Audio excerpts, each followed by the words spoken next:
백성들 될 수 있도록 인도하여 주시옵소서. 예수님의 이름으로 기도합니다. 아멘. 우리가 믿는 기독교는 십자가의 신앙이며 그리고 또한 재림의 신앙입니다. 예수 그리스도를 나의 구주로 고백하는 모든 자들은 다시 오실 주님을 기대하며 우리가 앞으로 가게 될 영원히 살 그 하늘나라를 소망하며 살아가기 때문에 우리 기독교를 재림의 신앙이다라고 말할 수가 있는 것이죠. 잠시 잠깐 살아가는 이 땅에서의 삶은 안개와 같고 유한한 삶이며 나그네와 같이 본향을 향해 나아가는 우리의 인생입니다. 그러나 예수님은 그러한 인생 속에서 우리가 어떠한 삶을 살아가야 할 것인가에 대하여 마태복음 25장 13절에 다음과 같이 말씀합니다. 그런즉 깨어있으라 너희는 그날과 그때를 알지 못하느니라. 이 말씀은 종말을 준비하고 즉 재림의 신앙을 가지고 살아가는 그리스도인들에게 깨어있으라 그날과 그때를 우리가 알지 못하다라고 말씀해 주고 있는 것이죠. 우리는 오늘을 살아가고 있지만 오늘이라는 이 날에도 몇 시간 후에 일어날 일을 몇 시간 후에 어떤 일이 일어날지를 우리는 알 수가 없습니다. 그렇기 때문에 지금 당장 나에게 있는 이 기쁨이 오늘 하루를 온전히 느끼게 해줄 수 있다라고 장담할 수가 없는 것이죠. 기쁨이 몇 시간 뒤에 슬픔으로 변할 수도 있기 때문이라는 것입니다. 작년 한 해에 많은 사람들이 죽었습니다. 그 많은 사람들이 죽은 것 가운데 불의의 사고, 즉 교통사고로 사망한 사람이 2,735명이나 됩니다. 가장 많이 죽었을 때가 1991년 13,429명이 죽은 이후로 2013년부터 그 숫자가 점점 감소하고 10년째 감소하고 있지만 여전히 교통사고로 2,700명이 넘는 숫자가 한 해에 죽는 것이죠. 아침에 인사를 하고 학교나 직장이나 자신이 해야 할 일이 있기 때문에 집 밖으로 나갑니다. 그렇게 집 밖으로 나간 무수히 많은 사람들 가운데 2,700명여 명은 사고로 인하여 가정에 돌아오지 못하게 되어지는 것이죠. 이렇게 자신이 사랑하는 가족 중에 한 명이 이와 같은 불의의 사고를 당하여 죽게 되어지고 그 소식을 듣게 된다면 아마 그 가정에게는 그러한 소식이 성천벽력과 같은 소식이지 않겠습니까? 그 한 사람에 속해 있는 그 가정뿐만 아니라 그 사람과 관계되어지는 모든 사람들은 그러한 불의의 사고를 당한 그 한 소식으로 인하여서 그 기쁨이 한순간에 슬픔이 되어지는 것이죠. 이처럼 예상하지 못한 사건 사고들은 우리에게 한순간 깊은 슬픔을 가져다 주는 것입니다. 우리는 그날과 그때를 알지 못합니다. 내가 오늘 당장 사고를 당할지 누가 알 수가 있겠습니까? 그러나 그때와 그 시를 알지 못하기 때문에 우리는 항상 두려워할 수밖에 없고 지금 내가 기쁘다 할지라도 언제 이 기쁨이 슬픔으로 변하고 또한 슬픔이 또한 기쁨으로 변하는지 알 수 없기 때문에 예수님은 항상 깨어서 기도하라라고 우리에게 가르쳐주고 있는 것이죠. 사람들에게 늘 언제나 기쁘고 행복한 일만 있었으면 얼마나 좋겠습니까? 그러나 우리가 살아가는 인생은 결코 그렇지 않다는 것이죠. 하루에도 희노애락의 순간들이 우리를 삼킬 때가 있다는 것입니다. 더욱이 하나님의 백성으로 살아가는 삶 또한 마찬가지라는 것이죠. 대적자들은 끊임없이 우리가 이 땅에서 살아가는 동안에 우리를 유혹하고 우리를 공격하기 때문이라는 것이죠. 우리가 하나님을 믿기 이전에는 이미 죄와 사망의 권세 아래에 있기 때문에 이러한 대적자들이 우리를 공격하지 않습니다. 그러나 우리가 예수 그리스도를 통하여서 구원함을 받고 하나님의 백성이 된 후로는 우리가 죽어서 주님을 만나는 그날 때까지 이 세상을 다 부딪히는 그런 희노애락적인 그런 많은 일뿐만이 아니라 영적으로 끊임없이 우리를 공격하고 우리를 유혹하는 그런 대적자들이 있다는 것이죠. 그래서 바울은 이러한 우리의 삶이기 때문에 하나님의 전신갑주를 취하라. 이는 악한 날에 너희가 능히 대적하고 모든 일을 행한 후에 서기 위함이라. 악한 날이라는 것은 뭘 의미하는 것일까요? 완전히 회복되기 전까지는 여전히 우리가 살아가는 이 날은 악한 날일 수밖에 없는 것이죠. 악한 날이기 때문에 끊임없이 악한 영들이 우리를 공격하고 있다는 것입니다. 그렇기 때문에 우리는 하나님의 전신갑주를 취해야 한다는 것이죠. 하나님의 전신갑주를 우리가 취하지 않으면 하늘에 있는 악의 영들로 인하여서 우리는 넘어질 수밖에 없기 때문이라는 것이죠. 그렇기 때문에 우리는 늘 대적자가 있다는 사실을 잊어서는 안 된다는 것입니다. 그게 사람이 될 수도 있고 그게 그 어떤 일이 될 수도 있다는 것이죠. 느헤미야가 예루살렘에 왔을 때 이미 이 이스라엘을 대적하고 있었던 사람이 있었음을 알았습니다. 호롯 사람 산발렛과 종이었던 암몬 사람 도비아였습니다. 그들뿐만이 아니라 그들에 의하여서 매수되어진 이스라엘의 사람들도 있었음을 알았기에 그는 밤 늦은 시간에 자신이 직접 자신의 눈으로 이스라엘 이 예루살렘 성이 어떻게 황폐하게 되었는지를 살펴보았던 것이죠. 이들은 자신이 누리고 있던 주도권을 빼앗길 수도 있다는 그 사실에 그들은 근심이 되었고 느헤미야가 왔기 때문에 다시금 자신이 가지고 있는 그러한 투권을 빼앗길 수 있을 것이라는 그러한 두려움이 있었던 것이죠.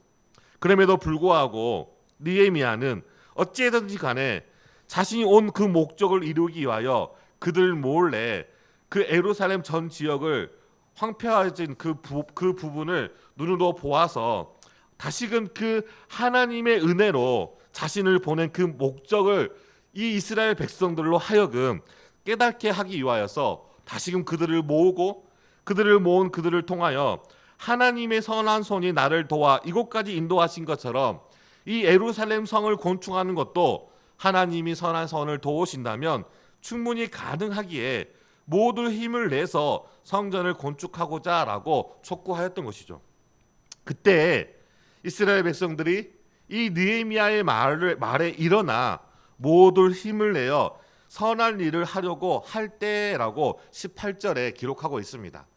즉 예루살렘에 엄청난 하나님의 은혜가 임하게 되어지고 그 하나님의 은혜로 인하여서 자포자기했던 그 이스라엘 백성들이 그 느헤미야의 말을 통하여 일어나려고 한 그때에 19절은 느헤미야의 일로 근심하였던 호론 사람 산발렛과 종이었던 암몬 사람 도비야 그리고 새롭게 등장하고 있는 아라비아 사람 게셈도 지금 느헤미야를 통해 일어나고 있는 그 사건을 듣게 되었고 그들을 업신여기고 있던 이들은 느헤미야를 중심으로 모여있던 그들을 향하여 공격하고 있는 것이죠. 지금 느헤미야를 중심으로 일어나서 하고자 하는 그 예루살렘 성을 건축하는 일은 바사의 왕 아낙사스다 왕을 배반하는 일이라고 협박하고 있는 것입니다. 이처럼 우리가 은혜의 자리로 서고자 할 때 하나님이 주신 은혜로 일어서고자 할 때 언제든지 대적자들과 같은 그 악한 영들은 우리를 공격하고 있다는 것입니다. 느헤미야는 미래의 장밋빛과 같은 그런 청사진만을 말하지 않았습니다. 지금 예루살렘에 놓여 있는 현실을 분명히 보았고 예루살렘 성을 건축하여 다시는 수치와 능욕을 당하지 말자고 말하므로 이스라엘 백성들이 무엇을 해야 하는지 그리고 왜 그것을 해야 하는지 분명한 목적을 제시해 주었습니다. 그리고 하나님의 은혜와 도우심이 있으면 이 모든 것을 능히 이룰 수 있음을 말하였고 이 말씀이 환난과 능력으로 모든 것을 포기하였고 희망의 불씨마저 사라져버린 이스라엘 백성들의 마음에 거룩한 열심을 불러일으켰습니다. 그래서 그들이 힘을 내어 선한 일을 하려고 일어나는 그 순간에 지금까지 예루살렘을 피폐하게 만들었던 대적자들이 다시 일어서려고 하는 그들 앞에 서게 된 것이죠. 2장 10절에 나오는 산발락과 도비아뿐만이 아니라 아라비아 사람 게셈이 등장합니다. 그러니까 더 많은 세력을 가지고 와서 그들을 협박하고 있는 것이죠. 아라비아 사람은 과거 외돔에 있었던 요단 동부 지역에서 세력을 확장하였던 강력한 집단으로 지금 지배하고 있는 바사 영토에 대한 파수자의 역할을 하였던 그러한 민족입니다. 그 가운데 게셈은 아마도 산발락과 같이 한 지역을 통치하고 있었던 사람이었던 것이죠. 산발락과 도비아뿐만이 아니라 아라비아 사람 게셈과 같은 강력한 대적자들을 더하여 졌기 때문에 지금 당장 성벽을 재건하기 위하여 일어선 느헤미야와 예루살렘에 모인 백성들은 아마 강력한 그런 압박을 받게 되었을 것입니다. 왜 그러냐면 느헤미야가 아닥사스다 왕의 그러한 힘을 배경으로 갖고 있지만 그것은 바사라는 왕궁에 있었을 때 그 힘이 제대로 활용되지 않았겠습니까? 지금 있는 곳은 그 바사로부터 너무나 멀리 떨어진 지역이고 느헤미야가 어떤 일을 당하는 그 순간에 바사에서 도울 수 없었기 때문에 절대절명의 위기와도 같았던 것이죠. 더욱이 지금 느헤미야와 예루살렘 백성들이 있는 곳은 어떤 지역입니까? 산발락과 도비아와 아라비아 사람 게셈이 강력한 능력을 행사하고 있었던 그런 지역이라는 것이죠. 그렇기 때문에 그들의 이러한 협박은 느헤미야와 예루살렘 백성들에게는 큰 위기가 될 수도 있었던 것이죠. 이처럼 하나님의 일을 할 때 필연적으로 대적자들의 방해가 늘 존재하다는 사실을 우리는 잊어서는 안 된다는 것입니다. 여러분들도 한번 생각해 보시기 바랍니다. 주일날 예배를 드리기 이전에 그 많은 일들이 토요일날 많이 발생이 되어집니다. 심지어는 주일날 준비하는 과정 안에서도 많은 일들이 발생하게 되어지는 것이죠. 갑자기 몸에 문제 없었던 어떤 아이가 아파서 또 예배에 늦어질 수도 있을 것이고, 또한 우리가 예기치 못하는 많은 일들이 예배를 방해하기 위하여서 끊임없이 우리의 영적인 부분들을 공격하기 때문이라는 것이죠. 그렇기 때문에 우리가 항상 은혜의 자리에 서도록 이 사탄의 어두운 영들은 끊임없이 내버려 두지 않는다는 것입니다. 결의를 하고 일을 시작하려고 할 때 대적자들은 더 강한 협력자와 함께 우리를 방해하는 것이죠. 분명히 18절에 예루살렘 성을 건축하는 일이 선한 일이라고 우리에게 알려주고 있습니다. 선한 일이라는 것은 무엇을 의미하는 것입니까? 하나님이 원하시는 일이라는 것이죠. 하나님이 원하시는 그 일이기 때문에 더더욱더 그 일을 방해하기 위하여서 사탄 마귀들은 끊임없이 더 거센 공격을 우리에게 하는 것입니다. 하나님이 예수님을 통해 우리를 부르신 목적은 분명합니다. 베드로전서 2장 9절에 보면은 그러나 너희는 택하신 족속이요 왕같은 제사장들이요 거룩한 나라요 그의 소유가 된 백성이니 이는 너희를 어두운 데서 불러내어 그의 기이한 빛에 들어가게 하신 이에 아름다운 덕을 선포하게 하려 하심이라.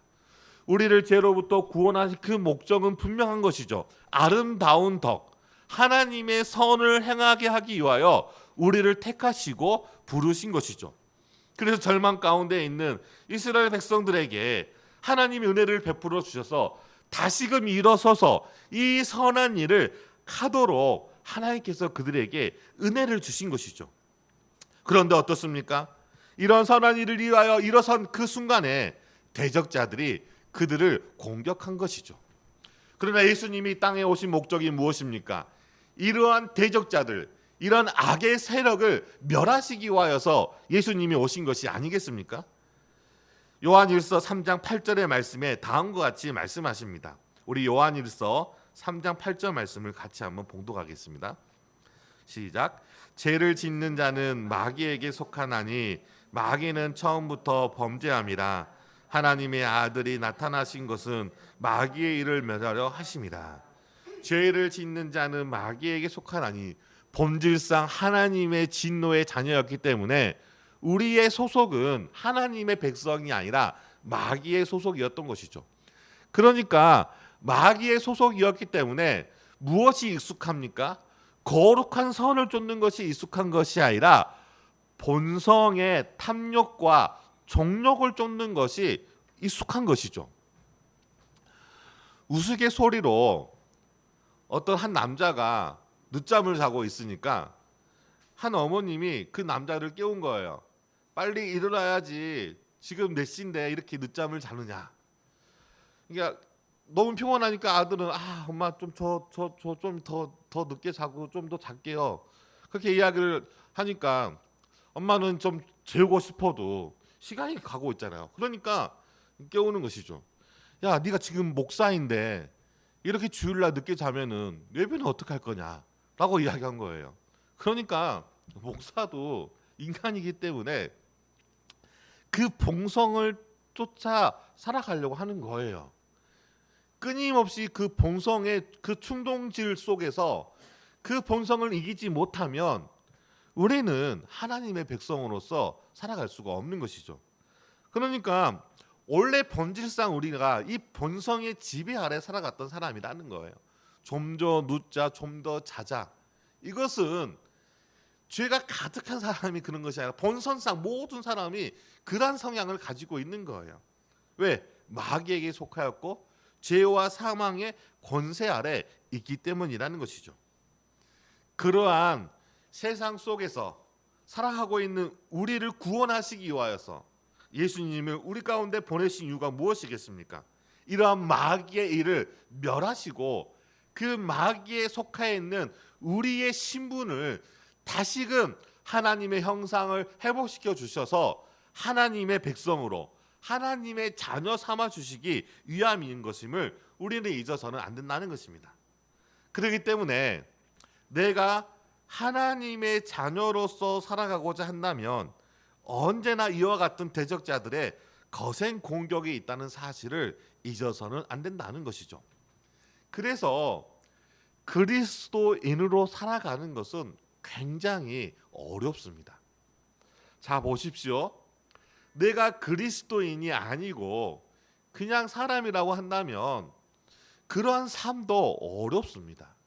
그렇지 않겠습니까? 무엇을 먹을까? 무엇을 입을까? 무엇을 마실까? 라고 하는 염려들이 끊임없이 우리를 괴롭히는데 이것은 비단 젊었을 때만 괴롭히는 것이 아니라 나이가 많이 든 노년의 시기에도 이 문제 때문에 고통하는 많은 우리 어르신들이 있다는 것이죠. 먹는 것 문제뿐만입니까? 우리의 육신은 날로 쇠약해져 갑니다. 30대의 몸이 다르고 40대의 몸이 다르고 50대의 몸이 다르고 60대의 몸이 다르고 70대의 몸이 다를 수밖에 없는 것이죠. 우리 어르신들이 여기 몇 분 계시지만 저도 이제 어떻게 보면은 젊지 않겠습니까? 그런데도 이제 50이 넘어가니까 40대의 몸하고 50대의 몸이 다른 거예요. 그래도 40대에는 한 이틀 날 새도 그랬다 그렇게 다음 날에 뭐 이렇게 일하고 다음 날에 뭐 하는 것이 어렵지는 않았어요. 근데 이제는 조금이라도 좀 늦어지면은 이제 그 다음 날이 너무 힘들어요. 어제도 이제 말씀이 잘 준비될 때도 있지만 또 말씀이 잘 준비되지 않을 때도 있어요. 어제도 이렇게 말씀을 준비하면서 몇십 번이나 바꾼지를 모르겠어요. 그러다 보니까 정해진 시간에 이렇게 말씀이 마무리가 되어지지 않으니까 집에 가서도 늦은 시간까지 이제 말씀을 준비하게 되어지는 것이죠. 뭐냐면 우리가 일반적인 하나님의 백성으로서가 아니라 일반적인 인간으로서 살아가는 삶도 힘들다는 거예요. 끊임없이 어려움들과 문제들이 우리의 인생 앞에 있고 그 문제들을 해결하고 나면 이제 좀 평탄하겠지, 괜찮겠지라고 하는데 또 우리가 예기치 못하는 그런 사건 사고들로 인하여 우리는 더욱더 공고해질 수밖에 없다는 것이죠. 그런데 이렇게 인간으로 살아가는 삶도 이와 같이 어려운데 더불어서 신자로서 그리스도인으로서 살아가는 삶은 더 쉽지 않다는 것이죠. 그래서 내가 하나님의 자녀로서 살고자 의지를 세운 그 순간부터 끊임없는 영적인 공격이 우리에게 휘몰아치기 때문에 우리가 하나님의 은혜가 아니면 살아갈 수가 없다는 것입니다. 더욱이 내가 하나님의 은혜 안에 굳건히 서 있다고 해서 그 사탄의 공격이 멈추거나 사라지는 것이 결코 아니라는 거예요. 아무리 찔러도 도저히 저 사람은 넘어뜨릴 수가 없구나. 이제는 공격을 하지 말아야지. 어떠한 집사님을 끊임없이 공격해도 넘어지지가 않아요. 유혹해도 그 유혹에 넘어오지가 않아. 그러니까 사탄이, 어두운 영이 저 사람은 더 이상 공격할 필요가 없어. 우리가 아무리 공격해도 절대 넘어오지 않아. 그러니까 저 사람을 공격하기보다는 오히려 다른 사람을 공격하자. 지금 쉽게 우리가 유혹을 하면 넘어올 수 있는 그런 사람들이 너무나 많지 않느냐. 그러니까 그 사람을 공격해서 우리가 시간을 벌자라고 사탄이 생각하지 않는다는 거예요. 오히려 사탄은 굳건한 은혜 가운데 서 있는 그 한 사람을 넘어뜨리려고 더 많은 유혹과 더 많은 공격을 한다는 거예요.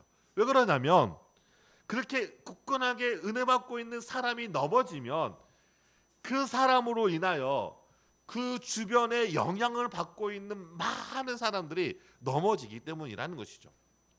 그래서 사탄이 중직자들과 목회자들을 공격하는 이유가 바로 여기에 있는 거예요. 한 사람의 권사님, 한 사람의 장로님이 넘어지면 교회 그 사람만이 넘어지는 것이 아니라 그 권사님과 장로님이 속해 있는 그 교회가 큰 타격을 받는 거예요. 한 목회자가 부정을 저지르고 넘어진다면 그 목회자뿐만 아니라 그 교회뿐만이 아니라 그리스도인 전체가 욕을 얻게 되는 것이죠.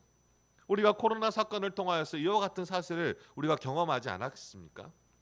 심지어는 기독교가 아닌 이단이 그런 부정과 부패와 그런 정말로 영적인 심각한 죄를 저지르고 그런 죄가 세상에 드러나게 되어졌을 때 많은 사람들은 이단이라고 말하지 않아요. 싸잡아가지고 기독교가 이렇게 부패했다라고 하면서 교회를 손가락질하는 것이죠. 그러니까 은혜에 굳건하게 서 있다고 해서 우리가 결코 넘어지지 않거나 아니면 사탄이 더 이상 공격하지 않아 라고 생각해서는 안 된다는 것입니다. 여러분이 교회에서 중직자라든가 많은 일을 맡고 있다면 더욱더 우리는 깨어서 조심해야 한다는 것이죠. 나 한 사람이 넘어짐으로 그 공동체가 흔들릴 수가 있고 그 공동체가 깨어질 수가 있기 때문이라는 것입니다. 그래서 우리는 한순간에 넘어질 수 있는 연약한 존재라는 사실을 잊어서는 안 된다는 것입니다. 그래서 바울도 고린도전서 10장 12절에 그런즉 선줄로 생각하는 자는 넘어질까 조심하라 라고 경고하고 있는 것입니다. 믿음에 잘 서 있다고 생각하는 자는 언제든지 넘어질 수 있다라고 말하고 있는 것이죠. 자신을 잘 살피지 않는다면 이러한 끊임없는 대적자들의 공격에 넘어질 수가 있다는 것입니다. 그렇다고 해서 우리가 두려워할 필요는 없습니다. 왜 그렇습니까? 이러한 공격으로부터 느헤미야가 두려워했습니까? 결코 두려워하지 않았습니다. 그 이유는 분명합니다. 고린도전서 10장 13절에 다음과 같이 말씀합니다. 우리 고린도전서 10장 13절 말씀을 같이 한번 봉독하도록 하겠습니다. 같이 읽겠습니다. 사람이 감당할 시험 밖에는 너희가 당할 것이 없나니 오직 하나님은 미쁘사 너희가 감당하지 못할 시험 당함을 허락하지 아니하시고 시험 당할 즈음에 또한 피할 기술을 내사 너희로 능히 감당하게 하시느니라. 하나님이 우리에게 감당할 수 있는 시험을 주시는 거예요. 그리고 감당할 수 없는 것처럼 보이는 시험은 무엇을 위한 것입니까? 하나님을 더욱더 붙잡고 의지하게 하기 위함인 것이죠. 그것조차도 하나님의 은혜로 말미암아 이길 수 있는 것임을 우리는 잊어서는 안 된다는 것이죠. 이와 같이 우리가 두려워할 필요는 없지만 절묘한 타이밍에 이 사탄은 우리를 넘어뜨리려고 공격하기 때문에 방심하는 순간 넘어질 수 있다는 사실을 잊어서는 안 된다는 것이죠. 그들이 느헤미야와 이제 일어난 예루살렘 성을 건축하려는 백성들에게 경고했던 말이 무엇이었습니까? 전혀 이상한 말이 아니었습니다. 예루살렘 성을 건축한다는 것은 어떻게 보면은 지금 자신들을 지배하고 있는 바사의 왕을 배반하는 일처럼 보일 수 있기 때문인 것이죠. 그러나 그들의 말은 이 느헤미야와 예루살렘 백성들을 조소하고 기만하는 말이었습니다. 그래서 19절에 이들이 이 말을 듣고, 그러니까 이스라엘 백성들이 다시금 일어나 예루살렘 성을 건축한다는 이 말을 듣고 그들을 업신여기고 비웃었다라고 이야기하고 있는 것이죠. 왜 이스라엘 백성들과 느헤미야를 업신여기고 비웃었을까요? 그 이유가 무엇이냐면 아무리 너희가 이와 같은 작은 성 하나 세운다고 해도 너희 앞에 이미 귀환한 너희들의 백성들이 성을 건축하였지만 실패한 것처럼, 그들의 같은 실패처럼 너희들도 분명히 실패하게 될 것이다. 그리고 아무리 이러한 성을 세운다 할지라도 우리의 공격으로부터 너희 자신을 지킬 수가 없어 라고 조롱하며 협박하였던 것입니다. 그러니까 이 대적자들은 우리를 공격할 때 그냥 아무렇게나 공격하고 있는 것이 아니라 우리의 가장 연약한 아킬레스건과 같은 그런 것을 공격한다는 것이죠.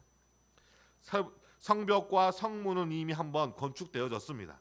그러나 이들의 공격으로 인하여서 회파되어졌으며 이러한 일은 이미 바사에 대한 반역으로 간주되어서 중단되어졌던 과거의 시드신 그러한 경험이 있었던 것이죠.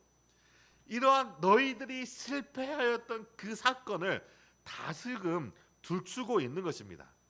과거의 실패를 회상시켜 이 느헤미야와 백성들의 성벽 재건의 의지를 꺾으려고 하였던 것이죠.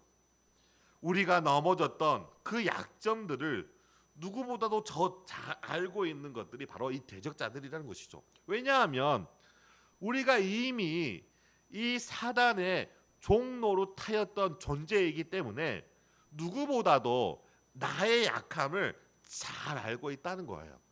그렇기 때문에 이 사탄은 끊임없이 무엇을 공격하냐면 우리의 약점을 공격하는 것이에요. 어떤 부모에게 자녀가 약점이라면 자녀를 끊임없이 공격해요.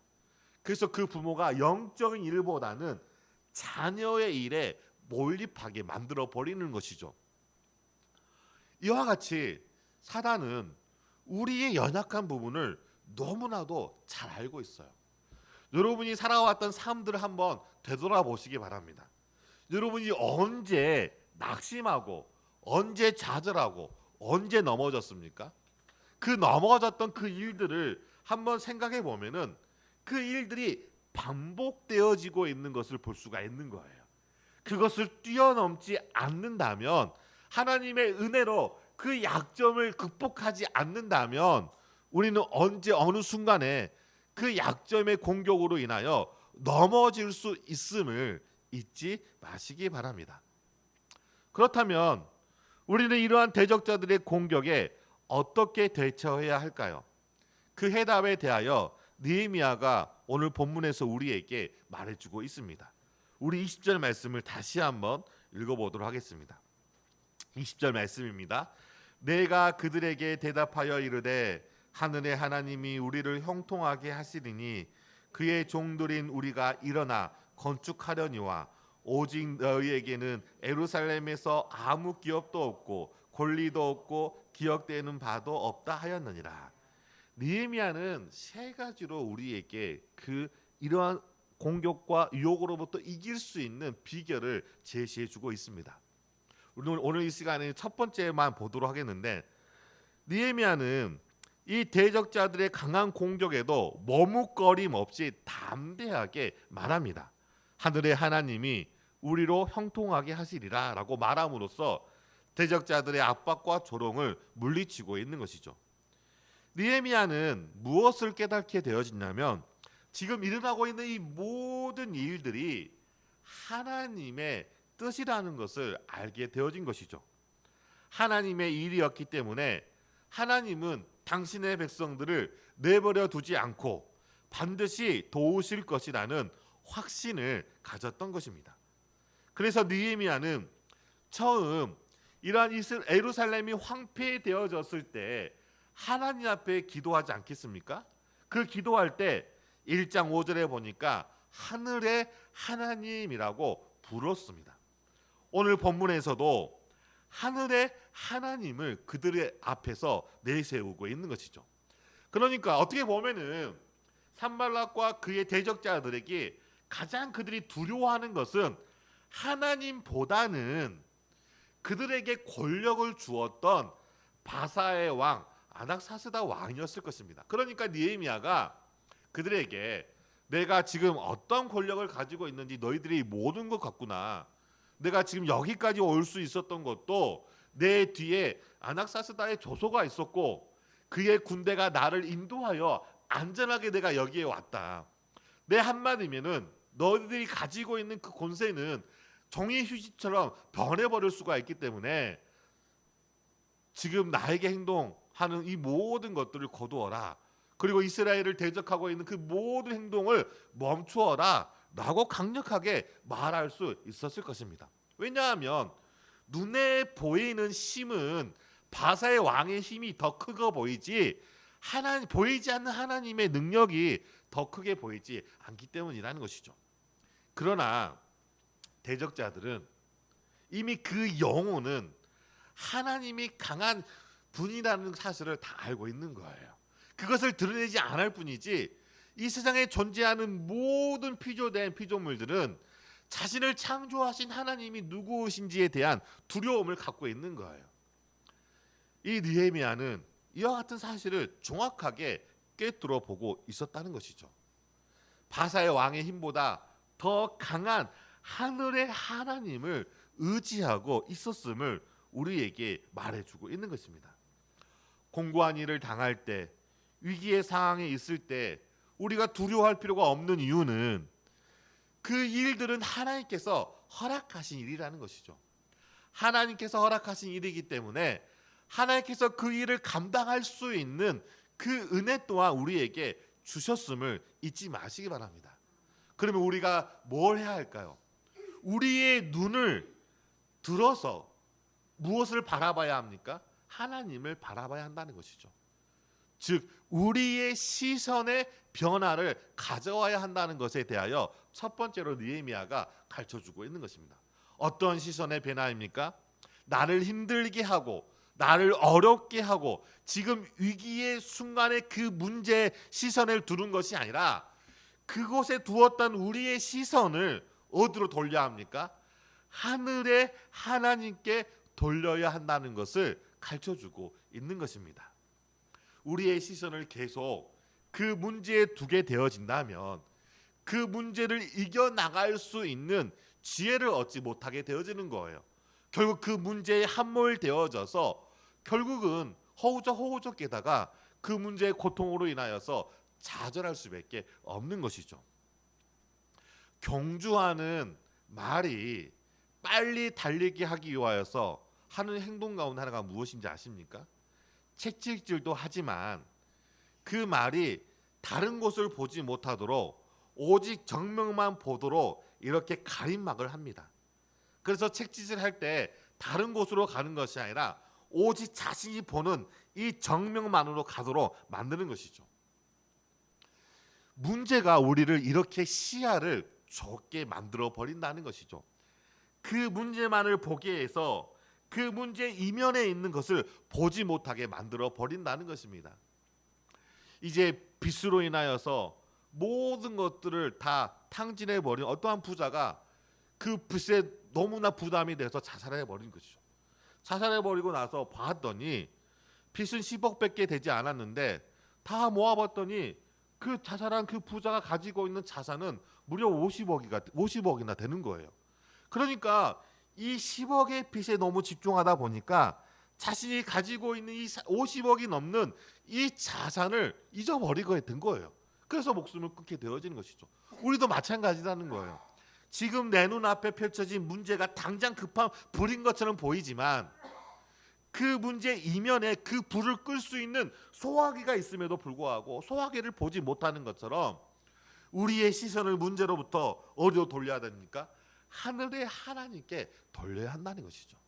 그래서 느헤미야는 지금 자신을 억압하고 있고 그리고 자신을 매몰아가고 있는 그들의 바라보는 그 시선을 돌려서 하늘의 하나님이 우리를 형통하게 하시면 아무리 우리를 조롱하고 아무리 우리를 업신여기는 그 대적자들이 강한 힘을 가지고 있다 하더라도 한순간에 그들이 가지고 있는 그 모든 것들은 안개와 같이 특별과 같이 사라지는 것들이오니 우리가 그들을 바라보는 것이 아니라 하늘의 하나님만을 바라보게 하소서라고 간절히 기도해야 한다는 것이죠.